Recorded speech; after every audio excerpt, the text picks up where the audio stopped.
지난 정부에서 이루어진 경제 대응은 참담한 지경입니다. 문재인 정부가 추진했던 소득주도 성장, 공정경제, 혁신성장의 실패에 유산을 윤석열 정부는 무서운 부채로 물려받았습니다. 노동, 연금, 교육 등 국가 경쟁력을 추락시켰습니다. 공공요금 인상조차 다음 정부에 떠넘겨 물가 폭등에 이은 공공요금 폭탄까지 직면하게 만들었습니다. 이에 따른 국민의 고통과 민생의 파괴는 무서운 십자가를 윤석열 정부는 안고 가야 합니다.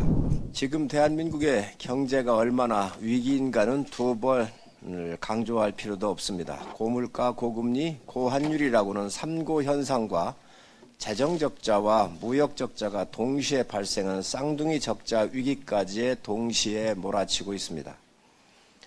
전 세계적인 경기 침체로 인해 주요 물가 상승률은 30-40년 만에 최고 수준으로 5월 소비자 물가 상승률 미국은 8.6%, 한국은 5.4%를 기록했습니다.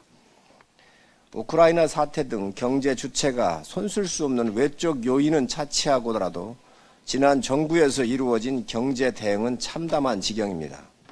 문재인 정부가 추진했던 소득주도 성장, 공정경제, 혁신성장의 실패에 유산을 윤석열 정부는 무서운 부채로 물려받았습니다. 고용은 민간의 창의에 의한 생산적 일자리가 아닌 정부 주도의 알바성 임시 일자리였으며 과도한 규제는 민간의 창의를 말살을 했습니다. 정부의 혁신과 개혁은 내팽개쳐져 노동, 연금, 교육 등 국가 경쟁력을 추락시켰습니다.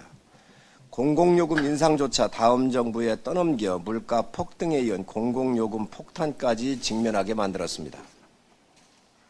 이에 따른 국민의 고통과 민생의 파괴는 무서운 십자가를 윤석열 정부는 안고 가야 합니다. 엄혹한 위기 상황에서 윤석열 정부와 국민의힘은 민생 부담을 덜고 국민께 희망을 드리는 정책과 대안을 드려야 합니다.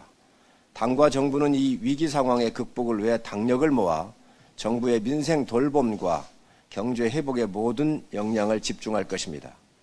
국민의힘은 탄력세율의 조정 등 민생을 위한 물가 및 민생 안정 투기를 만들어 지원에 나서고 있습니다. 새로운 성장 동력 발굴하여 100년의 먹거리를 준비해야 합니다. 국민의힘은 반도체 투기 등 윤석열 대통령의 국정 지원 방향을 적시성 있게 뒷받침할 것입니다. 우리에게 직면한 물가, 금리, 환율, 부동산 등 산적한 위기적 상황을 극복하고 새로운 성장의 패러다임을 만들어내야 합니다. 오늘 당정 협의를 통해 국민께 믿음과 희망을 드리는 시간이 되도록 하겠습니다. 네.